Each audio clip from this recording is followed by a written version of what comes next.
Sir তার শালিকা কণিকা ব্যানার্জিকে আহ্বান করেছেন, যিনি আমাদের ইডিসির মধ্যে রয়েছে, চিলড্রেন্স ডিপার্টমেন্টে রয়েছে, আবার উমেন্স ডিপার্টমেন্টে রয়েছে। তো প্রভু তাকে ব্যবহার করছেন। আমরা জানি এই পথেতে মহিলা খুব কম রয়েছেন, কিন্তু তা সত্ত্বেও প্রভু তাকে ভালোভাবেই ব্যবহার করছেন। সেই জন্য আমরা ঈশ্বরকে ধন্যবাদ জানাই এবং আমরা সত্যি যে আমরা আশীর্বাদ পাত্র বা আশীর্বাদের পাত্রী, যে আজকের প্রভু তাকে এই মণ্ডলীতে আনয়ন করেছে, যেন আমরা তার মুখে আমাদের ঈশ্বরের বাক্য শুনি। সবাইকে একবার জয় যিশু। ধন্যবাদ, এত আমার গুণগান বললেন। সর্বপ্রথম ঈশ্বরকে ধন্যবাদ দিই যে আপনাদের মণ্ডলীতে সকালবেলা আসতে পেরেছি। আপনাদের মণ্ডলী বলবো না, এটা আমার মণ্ডলী, কারণ আমি বহুবার বাইবেল কলেজ থেকে আমি এখানে এসেছি। আর আমি এটা নিজেই মনে করি, কি প্রবলেম কার সাথে কি আমি সব দেখি না। আমি জানি যে ঈশ্বর আমাদের সহায়, যেখানে ডাক করলে আমাদের যেতে হবে। দ্বিতীয়ত ধন্যবাদ দিই আমার জামাইবাবু, যদিও তিনি হন, তিনি আমার বাইবেল কলেজ টিচার, তিনি আমার একজন শিক্ষক, তিনি আমার সহায় একজন, এবং তিনি আজকে আমাকে এই জায়গায় আহ্বান জানিয়েছেন। তিনি মালিয়ায় আছেন চার্চে, আর এই জন্য আপনাদের বাড়িওকে অনেক ধন্যবাদ চাই। এবং প্রভু তাকেও অনেক ব্যবহার করেছে, তাকে দেখে আমি অনেক কিছু শিখেছি এবং শিখছি এখন, শেখার শেষ নেই। তৃতীয়ত আপনাদেরকেও ধন্যবাদ জানাই যে আমাকে এতটা আপনারা ভালোবাসেন, স্নেহ করেন, আমার জন্য চিন্তা করেন, আমার জন্য প্রার্থনা করেন এবং আপনাদের হৃদয় আমাকে রেখেছেন। তাই আমি আপনাদেরকে অনেক ধন্যবাদ জানাই। আসুন আমরা বাক্যে যাই। বাইবেল পড়ো আর প্রার্থনা করো, প্রার্থনা করো, প্রার্থনা করো। বাইবেল পড়ো আর প্রার্থনা করো, হবে শক্তিমান, হবে শক্তিমান, হবে শক্তিমান। বাইবেল পড়ো, প্রার্থনা করো, হবে শক্তিমান। পুরাতনে উনচল্লিশ, নূতনে 27, দুটি ভাগে ঈশ্বর সত্য, প্রেমেরও প্রকাশ। জানিবে সবে সবার উপরে, মানিবে সবে সবার উপরে, তাদের মধ্যে পাইবে সবার উপরে।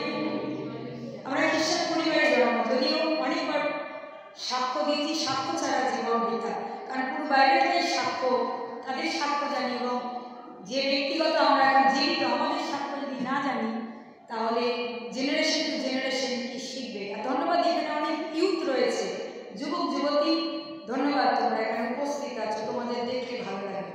আমি যখন ছোট ছিলাম খ্রিস্টান পরিবারে আমার জন্ম, এখন তো আমার বাবাই চার্চে যেত, দূর দূর কে চার্চে যায়, চার্চে যাওয়ার কোনো প্রয়োজন নেই, কারণ চার্চে গেলে ওই হাততালি দাও, আরাধনা হবে, বোরিং, বাক্য দেবে, বসে থাকা, হাই উঠবে, এতক্ষণ টাইম, ঘুম থেকে ওঠো, শীতকালে একদম অসুবিধা, বিকেলবেলা নেমা হয়। আমাদের চার্চ হতো ক্যারাপুকুর চার্চ, বিকেল 3:30 তখন 1995-এর কথা বলছি, 1995 সালে।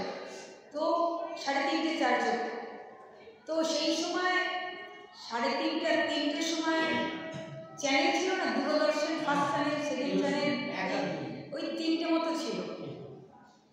তখন ওই রবিবার করে কিন্তু ভালো ফিল্ম হতো। তখন সেই সময় 95 চলছে একজন, তুঝে দেখা তো এ জানা সনম, প্যার হোতা হে दीवाना सनम, अब यहाँ से कहाँ जाए हम। কেমন লাগছে না শুনতে? উল্কিতে সিনেমার গান, বাজিগর में বাজিগর, মুখস্থ ছিল, হৃদয়ে, ব্রেনে, হাতে, পায়ে মুখস্থ। কারণ কি জানেন, কেউ ভালোবাসতো না, কেউ ভালোবাসতো, কারণ আমি একটা রুগী ছিলাম, বাড়িতে একটা রুগী। উপরন্তু আমার বাবা মা কঠিন পরিস্থিতিতে সংসার চালায়, বাবা মা ঝগড়া অশান্তি, 2 বোন আমরা স্কুলে যাই, এজি স্কুলে পড়ি, চলছে। কিন্তু কেউ ভালোবাসে না। ভালোবাসা খুঁজতাম, আমার দাদু ঠাকুমা ছিল, বাস্তব, কিন্তু সেই ভালোবাসা খুঁজে পেতাম না। আমার বাবা চার্চে যেত, রবিবার বিকেলে 3:30 চার্চ আছে, বলতো প্রতি সানডে চল বিকেলবেলা, দূর তুমি ধার্মিক ব্যক্তি তুমি চার্চে যাও। তখন কার বই হতো বলুন তো? ঠিক 3টের সময় শাহরুখ খানের বই, আর আমি টিভি করে বসে, কারণ ওকে আমি খুব ভালোবাসতাম, এখনও বাসি। এত সুন্দর দেখতে, আর ওর আর্ট হচ্ছে আমার যিশু ক্রুশের জীবন দিয়েছে, ও দেখে এই আর্টটাই ভালো। তো এই আর্ট মানে ফিদা হয়ে যেতাম যখনই ওর গানগুলো হতো, আর মনে হতো যে আমি যদি ওকে বিয়ে করতে পারতাম, মানে ওকে যদি একটু বিয়ে করতে পারতাম, মানে ভালোবাসাটা আমি কমপ্লিট করতে পারতাম। তো জীবনে চলছে, শাহরুখ খানও চলছে, পড়াশোনাও চলছে, মা বাবা ঝগড়া, বাবা চার্চে যায়, ধার্মিকতা চলছে। আমার ঠাকুমা মগে জল নিয়ে প্রার্থনা করতো, ক্রস চিহ্ন দিয়ে, ক্যান্সার ছিল আমার পেটে, ঠাকুমার পেটে, আর তারপরে দেখি গালাগালি দিচ্ছে, তারপরে দেখি উল্টো পাল্টা কথা। আমি বাবা তুমি চার্চে যাও, তোমার মা কী সব গালাগালি। যাই হোক চলছে চলছে। একদিন জায়গা জমি ভাগ হবে, তো ঠাকুমা কিছুতেই আমার বাবাকে জায়গা দেবে না, অথচ আমার কাকা আছে, পিসি আছে। কাকা পিসি প্রভুতেই নেই, তারা ব্যভিচার বলতে গেলে, অন্য সব কিছু, তারা চার্চেও যায় না। আমার পিসি পরজাতি মুসলিমকে বিয়ে করেছে, আমার কাকার 2-3টে বিয়ে চলছে। আর খুঁজতাম ভালোবাসা, কাকার কাছে পাইনি, পিসিদের কাছে পেতাম। ওই আমাদের লোক দেখাতো যে কেক টেক আনতো, আমার পিসেমশাই নিউ মার্কেটের দোকানে কাজ করতো, কেক আনতো, ভালো খাবার, কারণ আমার বাবার কাছে এত পয়সা নেই যে ভালো খাবার, লোক দেখাতো। লোক দেখিয়ে কী করতে বলতো, ওদের বাসনগুলো মাজিয়ে নিত। আমি কারো খারাপ আলোচনা করছি না, জীবনটা গেলাম, বাসন মাজাতো, ঘর মুছিয়ে নিত যাতে কেক পাই। কিন্তু মিকি রোগী ছিলাম তো, ওষুধ খেতাম গার্ডেনার, মুখে আমার কোনো খিদে ছিল না। আমি বলতাম কেকের লোক দেখিয়ে আমাকে বাসন মাজাচ্ছ, নো প্রবলেম পিসি, আমি বাসন মাজতে খুব ভালোবাসি, আমি বাসন মেজে দেবো। কাজ করতে, ঘরের কাজ করতে খুব ভালোবাসতাম, মাকে সাহায্য করা, ঘর মোছা, কিছু তো করতে হবে, কারণ আমাকে তো কেউ ভালোবাসে না। যদি একটু ঘর মুছে, কাপড় কেচে যদি কারোর মনটা পেতে পারে, মন পায় না। যাই হোক, মা যেটুকুনি হোক ভালোবাসত। তা জায়গা জমি ভাগ হবে বুঝেছে, তার মধ্যে আমার রোগটাও রয়েছে, কিন্তু মা প্রার্থনা করতো হান্নার মতো, প্রভু তুমি ভালো করে দিও আমার মেয়েকে, কিছু চাই না, মেয়েকে শুধু ভালো করে দিও, নাহলে তোমার রাজ্যে তোমাকে দিয়ে দিলাম, নাহলে তুলে নাও। দুটি কথা বলেছে, নাই তোমার রাজ্যের জন্য ব্যবহার করো, নাই তোমার রাজ্যে তুমি তুলে নাও, দুটি কথার আলাদা মানে ছিল। মা জানতো না, বলে দিয়েছিল আমার মেয়ে রোগ ভালো হয়ে গেছে। 4 বছর বয়সে মেয়ে রোগটা ছিল, প্রায় 12 বছর বয়সে আমার এই রোগটি ভালো হয়ে গেছে। কখন যে হয়ে গেছে জানি না। চলছে জায়গা জমি ভাগ হবে, বড় হয়েছি, 2002 সালে জায়গা জমি ভাগ হচ্ছে, কিছুতেই আমার ঠাকুমা দেবে না। এইবার বাবাকে আমি ধরেছি, তুমি নাকি ধার্মিক ব্যক্তি, তুমি চার্চে যাও, প্রার্থনা করো, বাইবেল পড়ো, এত বাইবেল পড়ো। আর বাবা চার্চে গিয়ে প্রচার করতো, ডিকন ছিল আমার বাবা, আর বাবা যে বাক্য বলতো, গল্প বলতো, শুনতে খুব ভালো লাগতো। তারপরে বললাম ঠিক আছে, হয়ে গেছে, তোমার মা চার্চে যায়, ঠাকুমা চার্চে যায়, তোমরা কিরকম যিশুর লোক। বাবা একটাই কথা বলেছিল, যিশুতে বিশ্বাস করো, জীবন পাবে। যিশুতে বিশ্বাস, তুমি একটা পুরুষ মানুষ, তোমার মা জায়গা দিচ্ছে না, তোমার ভাই, তোমার বোন, তারপরে গুন্ডা ঠিক করেছে আমাদেরকে বাড়ি থেকে এবার বের করে দেবে। সত্যি বাড়ি থেকে এবার বেরিয়ে যাও। গুন্ডা ধরে আমার বাবাকে মেরেছে, আমার সামনে মেরেছে, আমার কাকা পিসি খবর দিয়েছে। আর তখন বাবা এবার কাজে যাবে, আর 1 সপ্তাহ বাকি, যাব, বেরিয়ে যাব বাড়ি থেকে। তখন বাইবেলের একটি অংশ, বাবার বাইবেলটা, বড় বাইবেল, পবিত্র বাইবেল খুঁজে পেয়েছি। কি পড়বো কিছুই জানি না, শুধু জানি কারণ ঈশ্বর জগৎকে যেগুলি হয় চার্চে গিয়ে, বড়দিনে যেতাম, ক্রিসমাসে যেতাম, ওই গুড ফ্রাইডে যেতাম, অকেশনে শুধু প্রোগ্রামে যেতাম, অকেশন। আর যখন বাক্য খুললাম, বলছে পড়িবে তোমার পাশে সহস্র, তোমার দক্ষিণে 10, কিন্তু উহারা কিছুই করতে 91-এর গীত পেলাম। প্রথম থেকে যে ব্যক্তি পড়ার পরে হতে ওই 7-8 পদে গিয়ে আটকে গেছি। এটা যেন আমার সাথে ম্যাচিং হচ্ছে, পড়িবে তোমার পাশে সহস্রজন। সত্যি পড়েছে প্রভু, তুমি কি আছো? সত্যি আছো, পড়েছে আমার পাশে। গুন্ডারা আমরা লড়তে পারবো না, আমার বাবা কাপুরুষ একটা, বাবা পারছে না, তুমি তো জানো বাবা কাজে গেছে, তুমি কিছু করো। প্রভুকে বলছি, প্রভুর সাথে আগে কথা বলতাম না, বলতাম যে আমাকে তো কেউ ভালোবাসে না, তুমিও ঠিক নয়, এটাই বলতাম, কেউ আমায় ভালোবাসে না, তুমি ঈশ্বর নও। তাই এক সপ্তাহের মধ্যে এই গীতটা পড়তাম আর প্রভুকে বলতাম তুমি যদি চাও করতে পারো।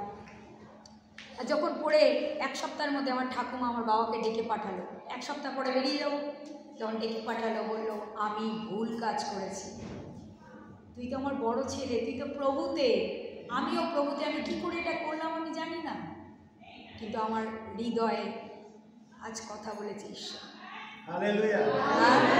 আজ থেকে এই জমি আমার যেটুকানি আছে, তোর দুই ভাই বোনকে দিয়েছি, আমি যেটাই আছি সেটা তোদের দিলাম, 1 কাটা 9 ছটা জমিটি হাঁটু বেড়ে পেয়েছি। আর যেদিন পেয়েছি সেদিন ছিল স্যাটারডে, আর যখন পেলাম তখনই বুঝলাম তিনি জীবন্ত ঈশ্বর, তিনি জীবন্ত, এবং তিনি যে যোগানকারী, এটি তো একটা বেশ, আপনারা হাততালি দিচ্ছেন, হয় উত্তর পেয়ে গেলাম, কি ভালো বিষয়। তারপরে জানেন আমার বাবার কোম্পানি বন্ধ হয়ে গেল। কী হলো, আমি তো তোমাতে এলাম প্রভুতে, তুমি জায়গা দিলে, বাবার কোম্পানি বন্ধ। চার্চে যাওয়া শুরু করলাম, বললাম, প্রতিজ্ঞা করলাম কোনো দিন আর চার্চ কামাই করবো না প্রভু, আর কোনো দিন করবো না। এই নয় ভাই বোন, যিশুকে আসা মানে এই নয় যে তোমাকে হোঁচট খাওয়া বন্ধ হয়ে যাবে, হোঁচটের পর হোঁচট। যখন গেলাম বাবার কোম্পানি বন্ধ, আমি বাইবেল মানে চার্চে গেলাম, ক্যাম্পে গেলাম, ক্যাম্পে গিয়ে কোনো প্রতিযোগিতায় কিছু একটি হয়েছি, আর জানতে পারলাম যে কেউ যদি 1st, 2nd, 3rd হয় বাইবেল কলেজ যেতে পারবে। 2002 সালে চার্চে গেলাম, আর 2004 সালের মধ্যে একটি কল এলো, তোমাকে যেতে হবে। কিছুই জানি না বাইবেল সম্বন্ধে, কিচ্ছু জানি না, যাচ্ছি। যখন যাচ্ছি বলল বাইবেল কলেজ, বাবার কোম্পানি বন্ধ, 500 টাকা মাইনে দেওয়ার মতো ক্ষমতা ছিল না, মাত্র 500 টাকা।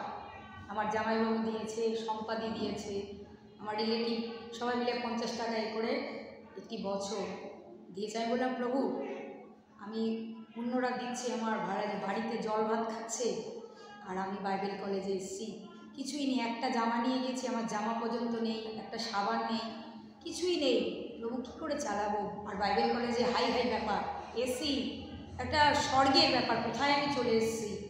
সেখানে জামাইবাবু আছে, কিন্তু সব তো বলা যায় না, তিনি আমার টিচার, কিন্তু 3টি বছর ওখানে আমি চালিয়েছি। প্রথম বছরে আমি কিছু একটি পদে হয়েছিলাম, আর বলেছিল যে 1st, 2nd, 3rd হবে বাইবেল কলেজে, সে স্কলারশিপ পাবে, মাইনে তার 1 বছরে, আর আমি সেটি 3 বছরে প্রায় মাইনে পেয়েছিলাম, কিছু একটি আমি হয়েছিলাম বলে। এই বাইবেল কলেজে টাকা দেওয়ার মতো ছিল না, আর বাইবেল কলেজ অনেক কষ্টে না খেয়ে, আমার বোন ছেঁড়া জামা পরতো, বাড়িতে জল ভাত খেত, না খেয়ে শুতো, আর আমি ওখানে মাংস ভাত খেতাম, খেতে পারতাম না। বন্ধুদের বলতাম এনে ডিম খাড়ে, আমি খেতে পারছি না। যাই হোক, 3 বছর যখন চালালাম, করলাম, প্রভু আমি তো মেয়ে মানুষ, যেটি একটু আগে বলছিল পাশে পবিত্র, আমি তো মেয়ে মানুষ, বাংলায় পড়েছি, ইংলিশও জানি না, কারণ ওখানে ইংলিশ বাংলা দুটো খুব দারুণ স্ট্রং। আমি তো ইংলিশ অত জানি না, জানি কিছুটা শিখেছি কলেজে, কিন্তু আমাকে কে নেবে? কেউ নেই প্রভু। 1টি মাস ছুটি হওয়া বাকি, বেডে শুয়ে থাকতাম, হোস্টেলে থাকতাম, আর প্রভুকে বলতাম আমি কোথায় যাব।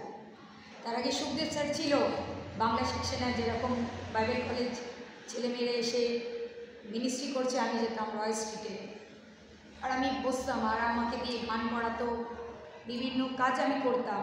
তাই পাশার সুখদেব স্যারের আমার পছন্দ হয়ে গেছিল। আমার জামাইবাবুকে বললো তোমার শালিকাকে আমার দরকার, তখন আমি ওখানে অফিসে কাজ পেলাম, 2000 টাকা মাইনে। আমি হোঁচট খেয়েছি অনেক।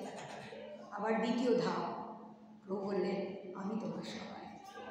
যখন আমি 2000 টাকা পেলাম, তার আগে বাইবেল কলেজে আমি হাত খরচার জন্য আমি শিয়ালদায় যেতাম, 10 কেজি মাল কিনে আনতাম, 500 টাকা জোগাড় করেছিলাম, যা করে ছেলেমেয়েরা ম্যাগি খেত, তারপরে লজেন্স, সাবান, শ্যাম্পু আমি বিক্রি করতাম হোস্টেলে, যা করে হতো। কারণ আজকের স্পোর্টসের জন্যে গেঞ্জি কিনতে হবে, আজকের গেস্ট এসেছে এর জন্য দাও, টিচার্স ডে এর টাকা দাও, অনেক যেত আমি পেতাম না, কিন্তু আমি হাত খরচা হোস্টেলে চালাতাম।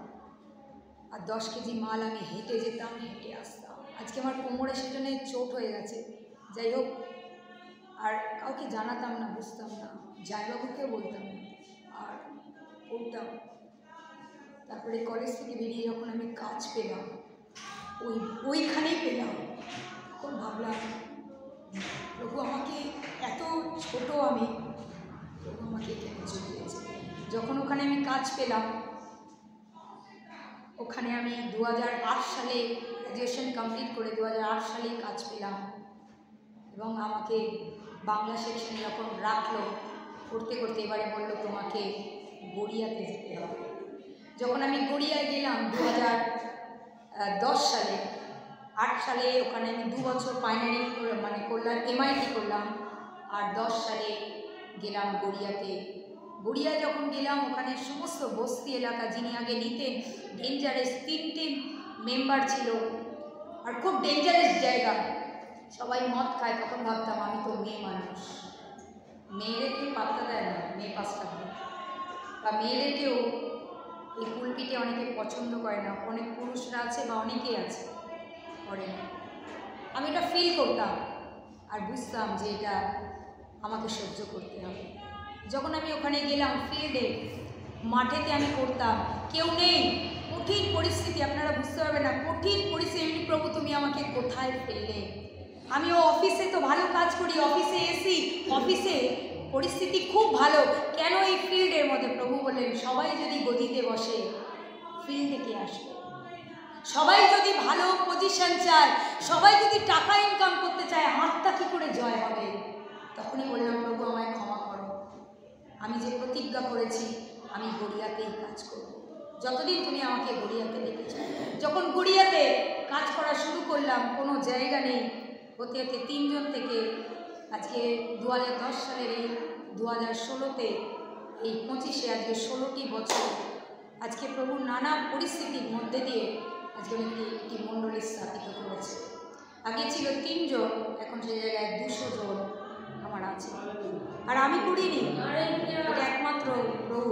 এর মধ্যে দিয়েও ঘাত প্রতিজ্ঞা এসে যে আমি বুঝলাম যে শুরুতে আমি ছিলাম যে প্রভুকে যে আমি ভালোবাসতাম, এবং যখন তিনি দিতেন আমি ভালোবাসতাম, কিন্তু যত মিনিস্ট্রিতে আমি যাচ্ছি ভাবছি এই প্রবলেমটা সলভ হয়ে গেলে আমি ভালো করে খাওয়া দাওয়া করব, ঘুরতে যাব, আরও ভালো মিনিস্ট্রি করব, আমি এনজয় করব, জামা কাপড় কিনবো, আরও এনজয় করব। কিন্তু যত এনজয়ের দিকে যত যেতে যাচ্ছি, যে সলভ করতে চাচ্ছি, তত সমস্যা আজও আমাকে ঘিরে ধরে আছে। তাই মসি প্রথম যখন ইসরায়েল জাতির সেই জায়গায় অর্থাৎ যাবে, তার আগে তিনি মিশরেই মানুষ হয়েছে, তাকে মিশরে নিয়ে যাওয়া হয়েছিল, তার মা জলে তাকে ভাসিয়ে দিয়েছিল, মিশরের রানী তাকে মানুষ করেছিল। তারপরে সে একটি খুন করে, সে পালিয়ে বেড়ায়, আর ঈশ্বর বলেছে আমি তোমাকে মিশরে সমস্ত জ্ঞানে বুদ্ধিতে বাক্যে তাদের পরিভাষায় তৈরি করেছি, আবার তোমাকে ওখানে নিয়ে যাব, ওই কঠিন জায়গায় নিয়ে যাব যেখানে তুমি পারবে। তাই সে একটি ঝোপ জ্বলছে, সে মেষ চড়াচ্ছে, ঝোপ জ্বলছে, আর বলছে জ্বলছে বটে কিন্তু পুড়ছে না কেন? কেন পুড়ছে না? যাত্রা পুস্তক 3 অধ্যায় আছে, কেন পুড়ছে না? মসি মসি এই আমি, তিনি জানেন রব, আপনাকে প্রতিদিন কেউ না কেউ ডাকছে, আমাকেও যখনই কোনো ডাকে না, কলি কলি, আমি জানি প্রভু অনেক কঠিন কাজ, আমি পারবো না প্রভু, জোনা জোনা, আমি জানি প্রভু আমাকে যেতে হবে, নিনবে, অনেক কঠিন, আমি পারবো না, কঠিন, প্রচুর কঠিন। একটা ফিল্ড, একটা মানুষকে জয় করা, আত্মাকে জয় করা তো সহজ নয় ভাই বোন। তার মধ্যে ঘাত প্রতিঘাত যতই আপনি করছেন, ঘাত প্রতিঘাত আপনাকে নিতে হচ্ছে। ঈশ্বরের আধ্যাত্মিকতা থেকে দূরে চলে যাই অনেক সময়, আর প্রভুকে বলি তোমার সাথে কথা বলার আমি টাইম পাই না। তখন মনে হয় প্রভু আমি তোমাকে আরও বেশি ভালোবেসে ফেলেছি। এত কঠিন পরিস্থিতি, যেন চারিদিকে অন্ধকার, আমি পারবো না প্রভু, কিন্তু আমি যেন দিন দিন তোমাকে ভালোবেসে ফেলেছি, আরও ভালোবেসে ফেলেছি। তুমি কে? তুমি কে? অযোগ্যকে ব্যবহার করতে, একটা মহিলা আমি, তুমি যে ব্যবহার করছো আমি জানি কঠিন কঠিন, চারিদিকটা কঠিন, কিন্তু আমি তোমাকে ভালোবেসে ফেলেছি। আমি অনেকবার ভেবেছি আমি বিয়ে করবো, প্রভু আমি বিয়ে করবো, একটা ছেলে জুগিয়ে দেবে, 5টা জুগিয়ে দাও আমাকে, এটা দুজনে মিলে আমি কাজ করবো, একসাথে বাইকে যাব, কাজ করব, কিন্তু আজ পর্যন্ত আমি পাইনি। কারণ প্রভু বলছেন আমি তোমাকে বিবাহ করেছি বলি, তোমার সাথে আমি যদি কাউকে দেখি আমার জ্বলন হয়, জেলেসি হয়। থ্যাংক ইউ প্রভু, থ্যাংক ইউ, এটি বুঝিয়ে দিলে তুমি আমাকে, আমি ওইদিকে আর মন দেব না। তাই মসি তুমি তো যাবে, ইসরায়েল জাতিরা কাঁদছে, ওরা এবারে বুঝতে পেরেছে 430 বছর খুব কষ্টে আছে, ওরা এতদিন আমাকে ডাকিনি, ওখানে রসুন খাচ্ছে, মাংস ভাত খাচ্ছে, ভালোভাবে রয়েছে, কিন্তু যখন করের বোঝা চাপিয়ে দেওয়া হলো তখন বলছে আমরা আর এবার পাচ্ছি না প্রভু। আর প্রভু বলছেন যে আমাকে ডাকে আমি তাকে উত্তর দিই। যাও বসি, বলছে কি করে যাব ওই জায়গায় যেখানে আমি খুন করে এসেছি, সেটা বলছে না, প্রকাশ করছে না, কিন্তু মনে মনে বলছে ওখানে গেলেই তো আমাকে মারবে। জোনা বলছে ওখানে গেলেই তো আমাকে মারবে, ওখানে লোকেরা ভালো নয়, আমি যাব না। তারপরে বলছে প্রভুকে আমি কি বলে অজুহাত দেবো, আমি তো তোতলা, আমি তো কথা বলতে পারি না, বোঝাবো কি? প্রভু বলছে আমি সেই, তাদেরকে কি বলবে? আর যখন তিনি বলছে আমি সেই কথাটি বলবো, প্রভু আমি আমি পারবো না, 3-4টে তিনি এক্সকিউজ দিয়েছিলেন। বলছে বড় একটি অন্ধকার মসি বুঝতে পারছে, আপনাদের জীবনেও ঠিক সংসার, স্বামী, ছেলে মেয়ে, পড়াশোনা, শারীরিক, মানসিক, আধ্যাত্মিক, সামাজিক, পারিবারিক, SIR, রাজনৈতিক, বাক্যের দুর্ভিক্ষ, মহামারী, ভূমিকম্প, আরও মারাত্মক অন্ধকার, তবুও যেন বলছি প্রভু যিশু আমি তোমাকে ভালোবেসে ফেলেছি। এত বড় যে কোনো পরিস্থিতি তোমাকে আমার থেকে কেউ আলাদা করতে পারবে না। জানেন কি, 3 পদে যখন তিনি তার ছায়া পেলেন, তার ডাক পেলেন, তিনি গেলেন, সেখানে গিয়ে অনেক রাজাকে অনুরোধ করলেন, অনেক চমৎকার কিছু দেখালেন, সাপের যে চমৎকার, তিনি জিতলেন, সমস্ত কিছুতে তিনি জিতছেন, তারপরেও রাজা রাজি হচ্ছে না, তার মনকে কঠিন ঈশ্বর করেছে। আর মসিটি জানতো না এটা ঈশ্বরের কাজ। ঈশ্বর আমাদের অনেক সময় কাজ করার অন্যকে কঠিন করে দেয়, আর আমরা ঈশ্বরকে বলি তুমি কি করছো, আমি তো তোমার কাজ করছি, কেন তুমি এত ব্যথা দিচ্ছ, কেন এত, আমি তো তোমারই কাজ করছি, তোমার জন্য মণ্ডলীর জায়গা চাইছি, কেন দিচ্ছ না তুমি? আগামী দিনে গেছিলাম গতকাল, জায়গা দেখতে, 4 কাঠা জমি পেয়েছি, 14 লাখ করে কাটা। মালিককে অনুরোধ করছি দিন না একটা চার্চের জন্যে, এটা প্রভুর কাজের জন্যে। মালিক বলছে রিকোয়েস্ট করবেন না, আপনি এভাবে বলবেন না। কি করবো, বলতে হবে। তাই বললাম যে যদি 10 লাখ টাকা করে হয়, রাজি হয়নি। 12 লাখ করে হচ্ছে কথা বলবো, এই মঙ্গলবারে বলবে। আমি বিশ্বাস করি এবছরে প্রভু আমাকে না, প্রভু গড়িয়াকে একটি জায়গা দিতে চলেছে। প্রেয়ার করবেন। 2 কাঠার জমির জন্য টাকা রেডি হয়েছে, আর 2 কাঠা আমি জানি না কী হবে, কিন্তু জানি শূন্য হাতে এসেছি, পূর্ণ হবে সেটা। তাই মসি বলছে যে সমস্ত কিছুতে আমি জিতছি, কিন্তু রাজা কঠিন হচ্ছে, ঈশ্বর রাজাকে কঠিন করছে, তার মধ্যেই 10টি আঘাত ইসরায়েল জাতির উপর হয়নি, মিশরীয়দের উপর হয়েছে। আমরা জানি আঘাতের পর আঘাত। রাজা বলছে এবার ছেড়ে দাও, প্রথম সন্তান আমারও মারা গেছে, এরা কারা, এরা কে, কোথা থেকে এসেছে, এদের বের করো, এদের ঈশ্বর জীবন্ত ঈশ্বর, বের করো এখান থেকে এক্ষুনি। যখন বের হয়েছে, এবার সামনে আরেকটি কঠিন হৃদয়, আরেকটি কঠিন রাস্তা, সামনে কি সমুদ্র। কেন প্রভু তুমি সমুদ্র দিয়েছো, পিছনে সৈন্য আসছে, তুমি যেখানে বের করে এনেছো তুমি আবার সামনে সমুদ্র দিলে কেন? প্রশ্ন। প্রভু বলছেন আমাকে তুমি আরো ভালোবেসে ফেলবে। এই যে কঠিন যখনই এইটি আসে তখনই বলি প্রভু কেন তুমি করছো, কিন্তু এর আগে প্রভু আমাকে বের করে আনলেন, ওখানে ভালোভাবে রাখলেন, সমস্ত কিছু দিলেন, তারপরে আরেকটি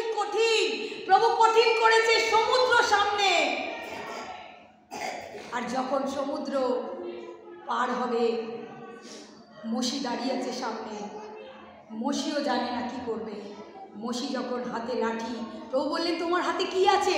আছে বাক্যের লাঠি আছে, জলে ঠেকাও, সমুদ্র ভাগ। আশ্চর্য, জীবনে যা দেখিনি, কোনোদিন হতে পারে না, এটা হতে পারে না। আশ্চর্য। প্রভু বলছে যাও, পার।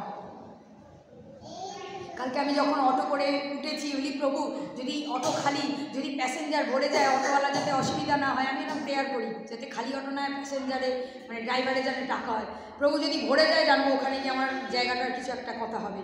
সত্যি অটো ভরে গেছে, ডবল প্যাসেঞ্জার হাফ পথে নেমেছে, আবার প্যাসেঞ্জার উঠেছে, ধন্যবাদ। প্রভু যদি সঙ্গে সঙ্গে মেট্রো পেয়ে যাই, তাহলে জানবো ওখানে কিছু হবে। এটা হয় না কথা বাবার সাথে। মেট্রো সঙ্গে সঙ্গে পেয়ে গেছি, উঠেছি, আমার লোক রেডি রয়েছে। তারপরে ক্রসিং হব, রাস্তার উপরে যাব। তো যে ক্রসিং হব, রাস্তায় দেখি গাড়িগুলো দাঁড়িয়ে গেল, সিগন্যাল স্টপ। দুটো ক্রসিং পার হতে হবে, দুটোই সিগন্যাল স্টপ। আর মনে হচ্ছে আমি যেন নদীটা পার হচ্ছি। প্রভু তোমাকে ওই জমি দিতেই হবে প্রভু, আমি যাচ্ছি বটে। আর যখন নদী পার হলাম, ওপারে গেলাম, তারপরে শুনলাম যে হ্যাঁ, নিরাশ হয়নি, কিছুটা আছে, প্রেয়ারে আছি। আমি জানি দানিয়েল সারা রাত আনন্দে ছিল, কিন্তু রাজা সারা রাত ঘুমাতে পারেনি। ওই মালিক ঘুমাতে পারবে না।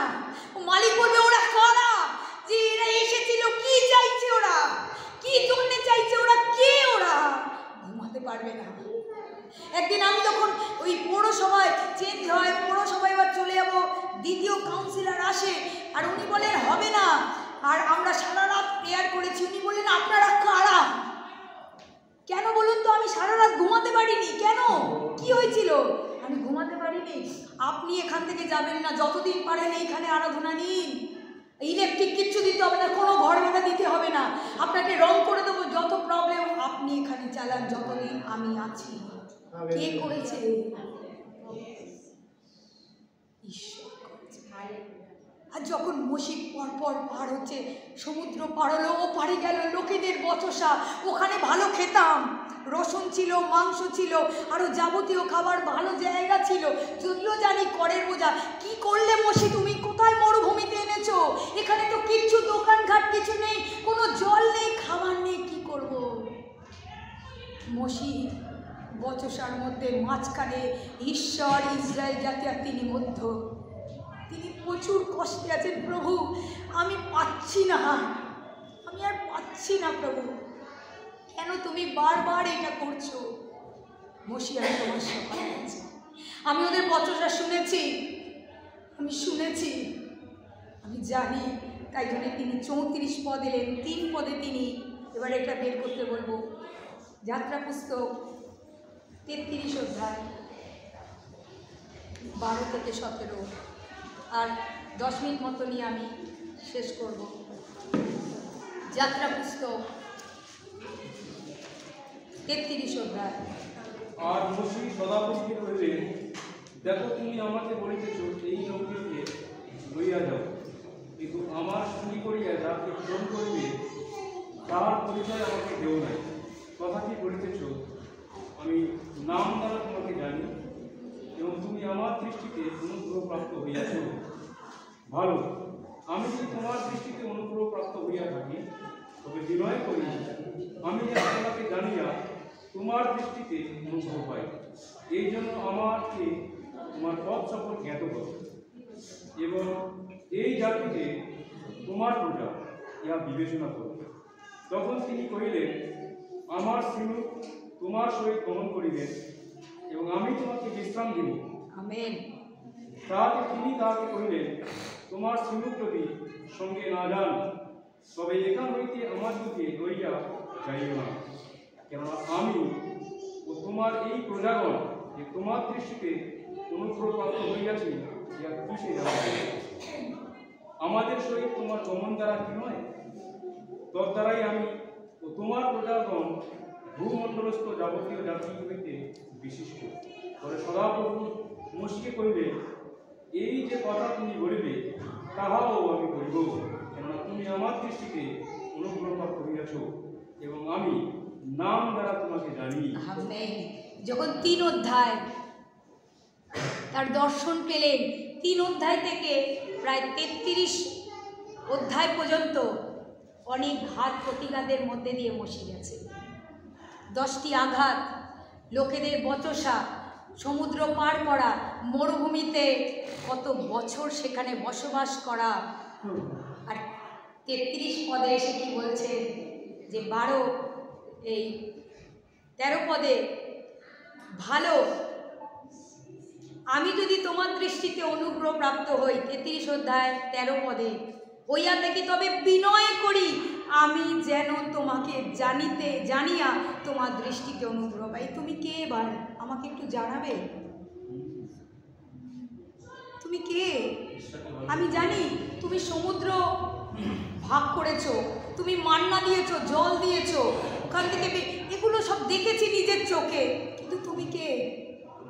আমি তোমাকে জানতে চাই, আমি তোমার কাছে আসতে চাই, তোমাকে আমি ভালোবেসে ফেলেছি। আমি কোনো মিরাকেলের জন্য তোমাকে ভালোবাসিনি, আমি এইসব কাজের জন্য তোমাকে আমি ভালোবাসিনি, এটার জন্য আমি বলছি না। মসি এবার বলছে 3 পদ থেকে 33 পদে এসে বলছে আমি তোমাকে ভালোবেসে ফেলেছি। এবারে যে কোনো কঠিন পরিস্থিতি হোক, যে কোনো ওই জিনিসটাকে আমি জানবো ওটা আমার জীবনের অনুগ্রহ। তাই বলছে যে আমি যদি তোমার দৃষ্টিতে অনুগ্রহ প্রাপ্ত হই, তুমি কে আমাকে একটু জানাবে, কারণ আমি তোমাকে বিবাহ করে ফেলেছি, আমি তোমাকে বিশ্বাস করে ফেলেছি, আমি তোমাকে ভালোবেসে ফেলেছি। যে কোনো দুর্ভিক্ষ, যে কোনো মহামারী, যে কোনো কঠিন পরিস্থিতিতেও আমি তোমাকে বিয়ে করে ফেলেছি, আমি তোমাকে ছাড়বো না। আজ আমার পায়ে ব্যথা, আজ আমার ছেলেমেয়ে স্কুলে পরীক্ষা, আজ আমার ঘরের এই প্রবলেম, আর এগুলি বলবো আপনার জীবনের একটি অনুগ্রহ। এগুলি যদি না থাকে আপনি ঈশ্বরকে ভালোবাসতে পারবেন না। এগুলি যদি না থাকে আপনি ঈশ্বরের চরিত্রকে বুঝতে পারবেন না। বাইবেল হচ্ছে তার চরিত্র, তার গুণাবলী, তার কাজ, তিনি যে কে।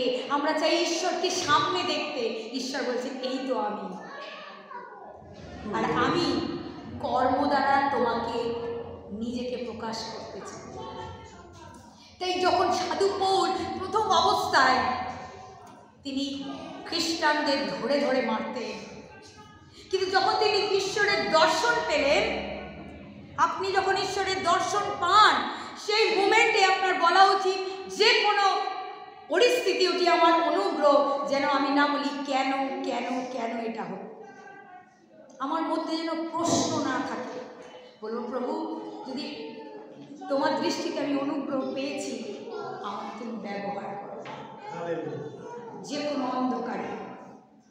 তাই পৌল বললেন আমি যে আগের পরিস্থিতিটাই ছিলাম ওগুলো মলবৎ করি, আমি ভালো সৈন্য ছিলাম, ফরিসি ছিলাম, আমি জ্ঞানী ব্যক্তি, আমার মধ্যে সমস্ত ভাষা আছে, এই অঞ্চলের রোম অঞ্চলের মধ্যে যেখানেই আমি যাব নাম্বার 1 আমি, ছোটখাটো লোক। জানেন তিনি বলছেন যদি মরি তো যিশুতে মরবো, আর যদি বাঁচি তো যিশুর জন্য বাঁচব। তিনি উলঙ্গ হয়েছিলেন যিশুতে আসার পরে, তিনি না খেয়েছিলেন, তিনি পায়ে তার সমস্ত ক্ষতবিক্ষত, যে তাকে পাথর মারা হয়েছে, এমন জেলে গেছে, তার মানে শরীরে যতটা ক্ষতবিক্ষত হওয়ার সাধু পৌল নিয়েছিলেন, আর বলছেন এতে আমি বেশি খুশি, ওগুলো যেটাই ছিল ওর থেকে এটাই আমি বেশি খুশি। আজকে তাই বলছি মসি 3 অধ্যায় থেকে 34 অধ্যায় 31 অধ্যায় জানতে পারল যে আমাদের যিশু শুধু মিরাকেলের ঈশ্বর নয়, আমাদের যিশু একজন ভালোবাসার ঈশ্বর। আমি তোমাকে ভালোবেসে ফেলেছি। একটি কথা আপনাদের বলি, আজকে ঠিকটাই হচ্ছে, তার অনুগ্রহ আমাদেরকে ভালোবেসে ফেলেছে।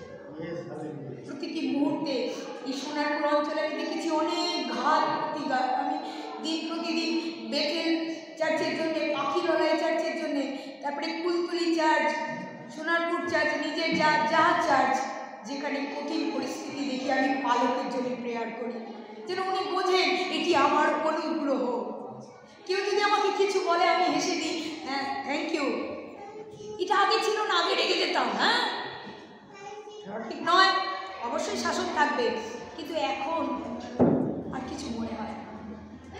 সহ্যের ক্ষমতা এই 16 বছরে প্রভু আজকে আনয়ন করেছে। এই 16 বছরে আপনাদেরকে আমি আমার অভিজ্ঞতা নিয়ে বলছি, আমি যিশুকে ভালোবেসে ফেলেছি। যতদিন বাঁচব যিশুকে ভালোবাসবো এবং তার লোকদের জন্য সেবা করব। আসুন চোখ বন্ধ করি। মঙ্গলময় পিতা, আজকের এই সুন্দর দিন তুমি দেখতে দিয়েছো প্রভু। আজকে তোমাকে এই কথাই বলি প্রভু, আমাদের বয়স 70 থেকে 80 বছর বলযুক্ত হব প্রভু, বাঁচব। বাক্যে লেখা আছে, মসির সেই গীত সংগীতায় লেখা আছে, মানুষ